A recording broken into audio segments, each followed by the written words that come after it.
Bienvenue sur Top Invest, la chaîne des top d'investissement. Ici, on parle essentiellement d'entreprises de qualité. Avons-nous une opportunité d'investissement sur Skyworks Solutions? C'est la question à laquelle on va essayer de répondre en se basant sur les états financiers de la compagnie. Je rappelle que ceci représente uniquement mon point de vue et non un conseil d'investissement. Et comme d'habitude, je me réserve le droit de me tromper. C'est une demande spéciale d'un abonné Top Premium. Je rappelle que dans le lien vers le service Top Premium est dans la description de la vidéo. Donc, ici, vu que c'est la première fois qu'on étudie cette compagnie, on va aller pas à pas. Revenus, marge, dette nette, nombre d'actions, et on va terminer par le dividende avant l'évaluation. Enfin, on va terminer par l'évaluation, après ça on parlera du dividende. Ok, s'il y en a un bien sûr.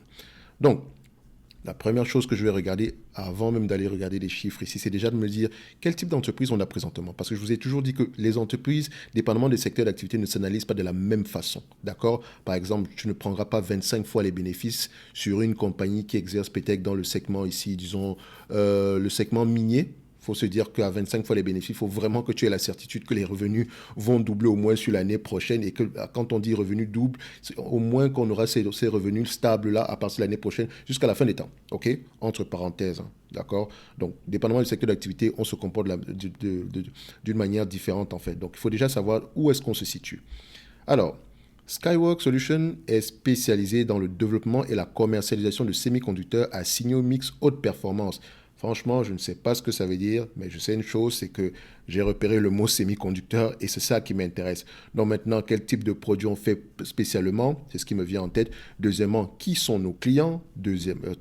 Troisièmement, est-ce qu'on vend on dit ici que le développement et la commercialisation de semi-conducteurs et signaux maison, c'est-à-dire qu'on fabrique nous-mêmes un certain type de semi-conducteurs. Donc ce n'est pas un vendeur de matériel un peu comme ASML. Quoique dans le segment des semi-conducteurs ici, il y a plusieurs types d'entreprises, d'accord? Elles ne font pas la même chose de la même façon. On en a déjà parlé une fois ici, on ne va pas revenir dessus. Vous voyez que quand on met matériel informatique, /semi-conducteur et produits liés, /semi-conducteur, /circuit intégré, vous allez retrouver cette compagnie ici. Donc, dans circuit intégré, vous allez retrouver également un ensemble d'autres compagnies ici, généralement comme Cirrus Logic, etc.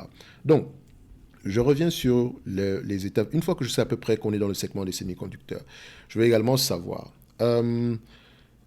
où est-ce qu'on produit, à qui est-ce qu'on vend, qui sont nos premiers clients. D'accord? C'est très important. Parce que si je me rends compte ici que Skyworks Solutions, par exemple, Apple représente 30% ou bien 20% en termes de clientèle ici, je n'aime pas ça. Ça pèse trop. Donc, c'est-à-dire qu'ils peuvent décider du jour au lendemain ils peuvent décider de changer du jour au lendemain et ça pourrait avoir un impact sur nous. Attention également dans le fait que parce que c'est très probable parce que Apple veut être verticalement intégré. D'accord? Ce qui lui permet ici de pouvoir, comment on dit ça? Maximiser ici en termes de, enfin, je dirais même pas maximiser ici, renforcer son pricing power.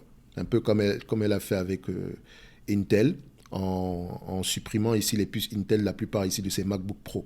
Et vous avez vu que les puces M2, M2 Pro, M1, tout ça, c'était quand même des puces de très bonne qualité. Enfin, je ne parle pas en tant que professionnel, etc. Vu de loin, voilà, en termes de performance, voilà, on se dirait que ce sont des puces qui étaient aussi équivalentes que des Intel. Mais attention, c'est pas sur toute la gamme des Apple ici qu'on a changé les puces Intel. Je pense notamment pour tout ce qui concerne ici leur plus gros.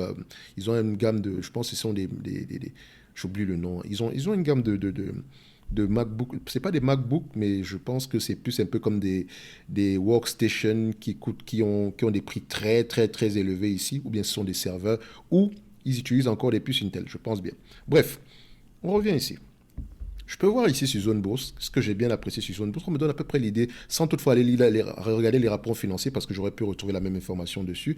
Je vois à peu près ici qu'on vend énormément aux États-Unis, énormément en Chine, parce que 20% c'est quand même beaucoup, donc les deux représentent 80% ici, mais les États-Unis déjà c'est 63%. On va également en Corée du Nord, en Corée du Sud, excusez-moi, en Corée du Sud et à Taïwan. Donc vous savez que ça et ça sont très liés, ça prend à peu près 26% ici, donc il faut faire très attention. Et quand vous remarquez ici en termes de, vous voyez ici que la Chine par rapport à attendez, ça c'est 2021, 2022 on est à 10%. D'accord? Donc, c'est de moins en moins élevé. Donc, on a subi moins 40% ici. Qu'est-ce qui s'est passé à ces niveaux? C'est énorme. On a presque perdu la moitié de nos, enfin, entre parenthèses, des parts de marché vers la Chine. Qu'est-ce qui s'est passé? Ça a été compensé par quoi? La Corée du Sud. Donc, qu'est-ce qui se passe à ces niveaux-ci? Vous voyez que la Corée du Sud augmente grandement. On était à 200, on était à 5 points, à peu près à 5,2%. Ici, là, on a 8,4%. On voit également que l'Europe, le Moyen-Orient, etc. augmentent également. Donc, est-ce qu'ils ne sont pas en train de quitter la Chine pour se reconcentrer ici? Enfin, je ne sais pas. Quand je dis quitter la Chine, ce sont les ventes, hein, faites attention. Bref, on revient ici au niveau des états financiers. Je peux voir ici qu'en termes de revenus, nous avons une compagnie en pleine croissance. Comme je le dis toujours, qu'est-ce qui pousse les entreprises à acheter les produits de Skyworks? Une fois que vous allez trouver les entités, pourquoi est-ce qu'elles achètent les produits de Skyworks? Posez-vous la question de savoir, est-ce que les marchés finaux ici sont durables? Je ne parle pas du marché des semi-conducteurs. Je dis ici que si on vend essentiellement, par exemple, pour les fabriquer des téléphones mobiles, ok, si on vend des puces ici pour les téléphones mobiles, entre parenthèses, parce qu'il y a plusieurs types de puces ici pour les téléphones mobiles, on doit poser la question à savoir, est-ce que c'est un marché en croissance, c'est un marché mature, etc. D'accord? En termes de marge brute, qu'est-ce qu'on observe? C'est bien la croissance, mais je vous ai toujours dit la marge brute également doit suivre. Marge brute ici est, disons, c'était une marge brute croissante en termes de marge jusqu'en 2016 ici, mais depuis 2016, on a plutôt une stabilité. Quand je dis mais, on a plutôt une stabilité des marges. On peut voir ici que les marges également viennent de très loin, donc ça peut traduire également un certain pricing power. Est-ce que les marges EBITDA ont suivi la même tendance? Oui, sont également assez stables ici. Donc on peut voir que c'est une entreprise qui a des marges assez élevées. Je ne dirais pas que c'est très commun dans les semi-conducteurs, mais ce niveau de marge-ci, ça doit déjà vous prêter attention. Donc, on doit les regarder à peu près.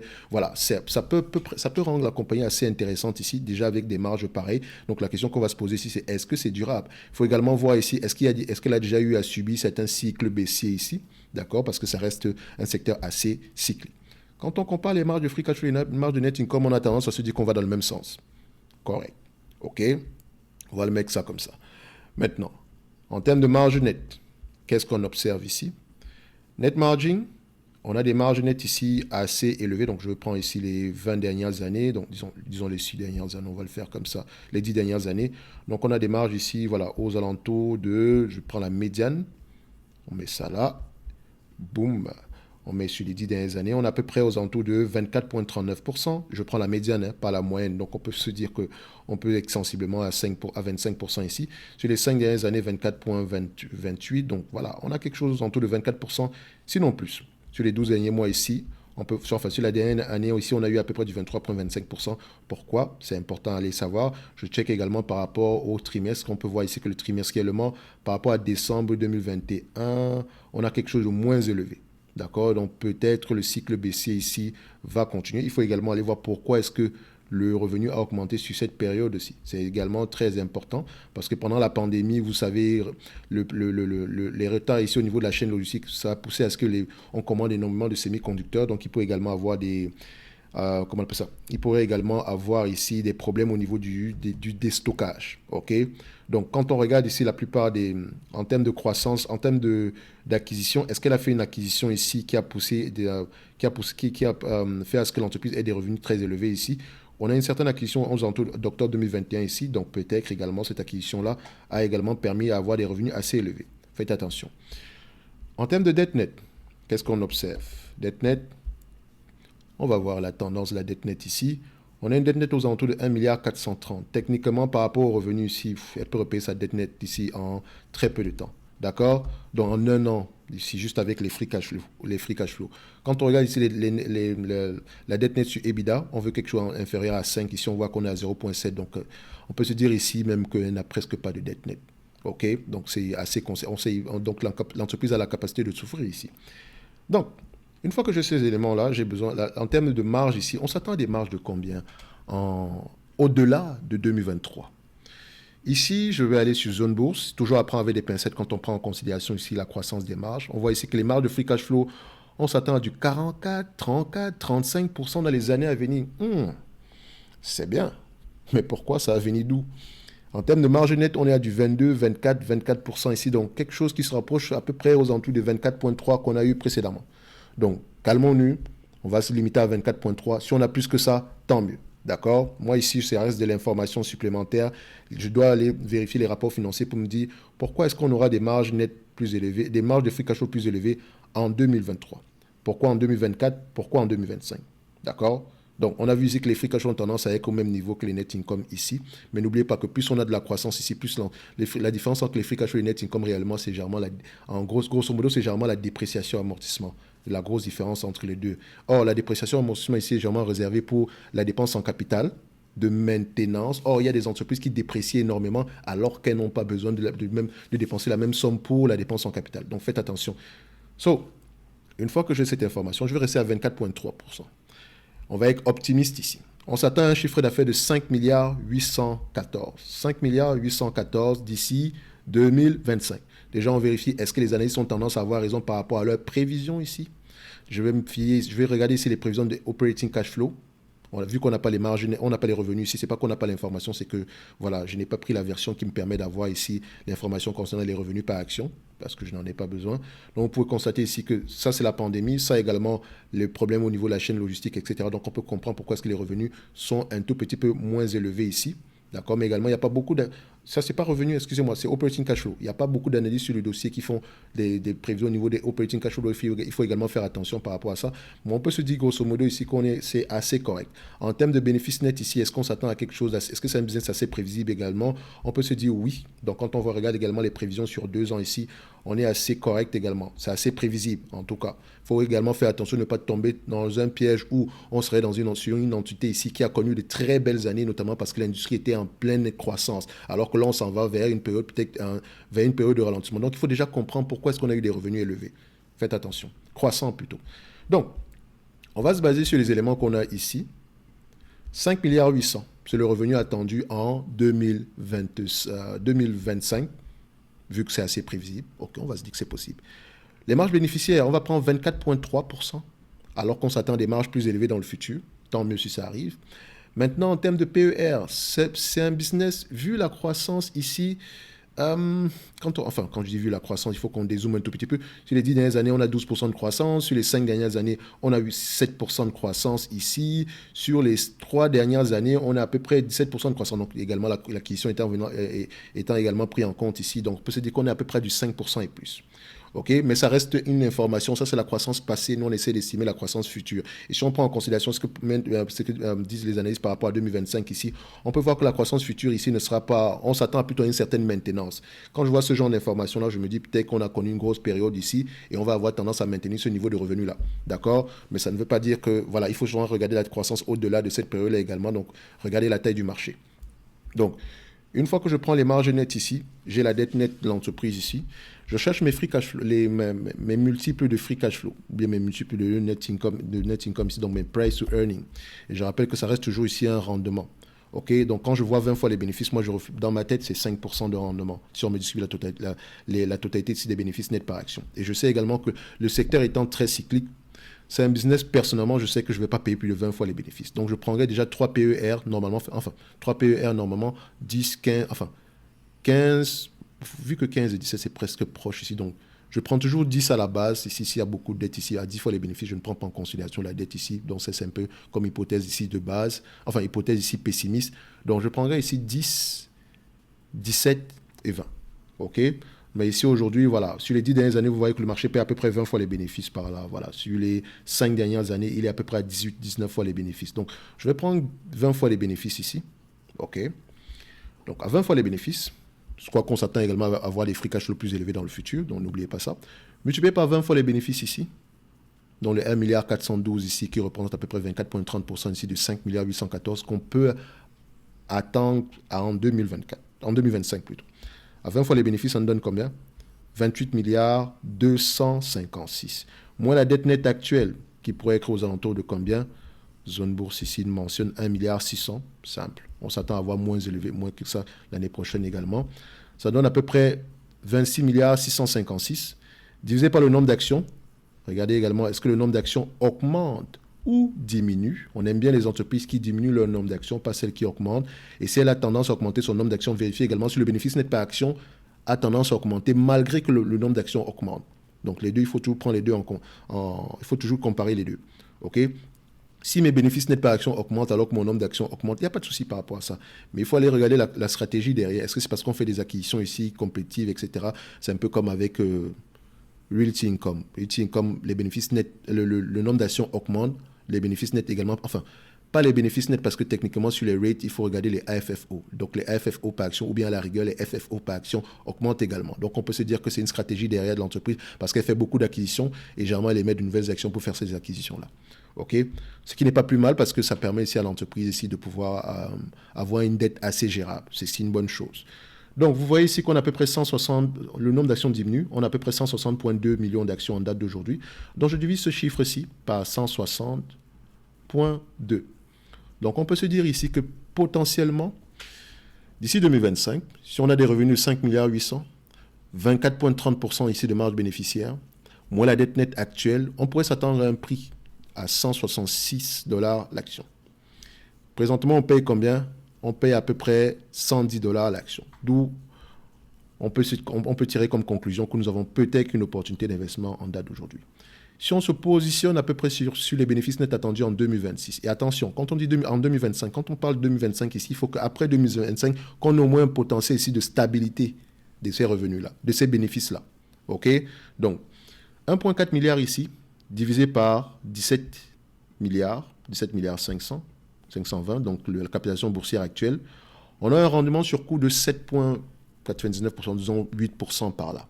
Donc en achetant l'entreprise ici aujourd'hui, on peut espérer d'ici 2025, si on a des marges ici de 24,3%, ainsi que des revenus de 5 milliards 800, des marges de free cash flow bien sûr, enfin des marges de net income ici bien sûr, si on dit que bien net income correspond ici à free cash flow, or on a vérifié que free cash flow, enfin les analystes s'attendent à du free cash flow plus élevé que ça, donc on est assez conservateur. On pourrait s'attendre ici à du 8% de rendement sur coût si l'entreprise vous distribue ici la totalité ici des bénéfices nets par action, ou bien des free cash flow par action.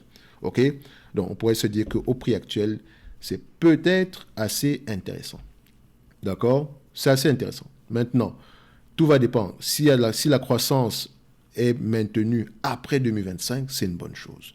Donc, ça pourrait être intéressant de commencer à creuser sur Skyworks Solutions en date d'aujourd'hui. OK? Très intéressant en date d'aujourd'hui du point de vue quantitatif. On peut également le voir ici par rapport à FastGraph. On peut voir ici qu'on s'attend à quelque chose. On pourrait s'attendre à quelque chose de plus intéressant. Et FastGraph est encore même plus optimiste que ça, parce qu'ici, il vous mentionne qu'on s'attend du 11,90 $. Est-ce qu'on regarde ici, les analystes ont tendance à avoir raison. Ici, on s'attend à du 11,90 $ par action en termes de bénéfices nets ajustés, 11,90 $ par action.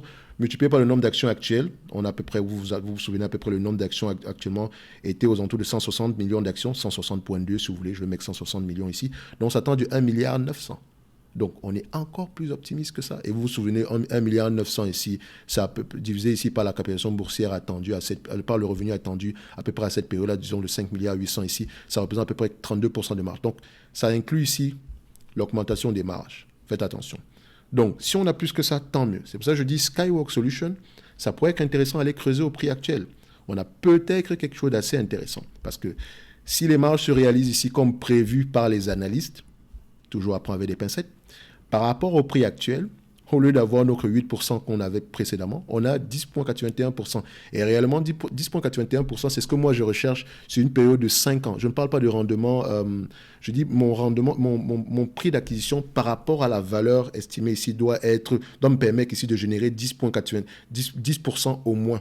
Sur une période de 5 ans, si l'entreprise vient à me distribuer la totalité des bénéfices nets par action, ça veut dire que chaque année, si on distribue la totalité des bénéfices nets ici, je prends mon 10%. 10%, 10%, 10%. OK? So, faites attention. So, là, c'est assez intéressant. C'est assez intéressant. Or, en moyenne, le business se négocie ici à peu près entre 17 et 20 fois les bénéfices. Si on se négocie à 20 fois les bénéfices, donc techniquement, si on garde à peu près le niveau de 20 fois les bénéfices en, disons, 2025 ici, donc si on dit ça par 0,05, 5% de rendement, en fait, le prix actuel sera tout simplement 2 fois plus élevé que ça. D'accord? Or, si vous doublez votre investissement sur une période ici, disons, de 3 ans, parce que c'est moins de 3 ans d'ailleurs, c'est 25% en compound, donc 25% ici cumulé, annualisé. D'accord? Donc, ça peut être intéressant au prix actuel. Le chiffre peut sembler intéressant, n'est-ce pas? Mais comme je l'ai toujours dit, hein, ça ne sert à rien si vous ne lisez pas les rapports financiers. Il faut comprendre ce que l'entreprise fait. Quels sont les risques également. OK? Parce que déjà, pour pouvoir avoir ce niveau de revenus, il faut déjà comprendre d'où est-ce que ça provient et pourquoi est-ce que les analystes sont si optimistes par rapport à ça. Est-ce qu'elle a une technologie ici que personne n'a, au point où on sait également que les débouchés finaux ici de cette technologie-là, comment ça, sont à peu près, enfin, les perspectives de croissance de ces débouchés sont à peu près positives ici pour le futur, ce sont des questions qu'on pourrait se poser. OK? Regardez également le salaire du management, sur quoi il est adossé. Est-ce qu'ils regardent ici les return on investment capital, ou bien est-ce qu'ils ont un objectif ici en termes de croissance du revenu, maintien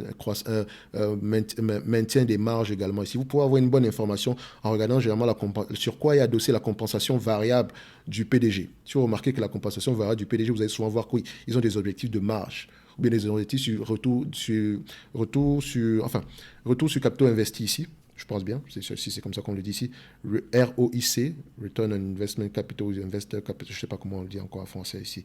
Bref, c'est intéressant à les creuser en profondeur. Ok, n'oubliez pas, un like, un abonnement, ça fait toujours plaisir. Et dans la description de cette vidéo, vous allez trouver le lien vers le service Top Premium où vous pouvez demander des analyses quantitatives, recevoir également les éléments qui sont affichés dessus. D'accord, j'en ai tellement parlé que ça me fait vomir déjà. Alors, on se donne rendez-vous sur la prochaine vidéo. Ne vous emballez pas trop vite sur Skyworks Solutions. Il faut aller lire pourquoi est-ce que cette opportunité-là se présente à nous. Parce qu'il y a toujours un piège dans chaque opportunité d'investissement. Maintenant, à vous de déterminer si ce piège-là est durable ou pas. Et de savoir si vous êtes prêt à prendre le risque ou pas. OK? Et retenez toujours une chose, je peux également me tromper. Et les prévisions de croissance s'ajustent également, ont tendance également à s'ajuster. Donc, c'est-à-dire qu'aujourd'hui, on est peut-être optimiste, mais demain, on aura peut-être quelque chose de moins élevé que ça. Donc, restez prudent. D'accord? Merci.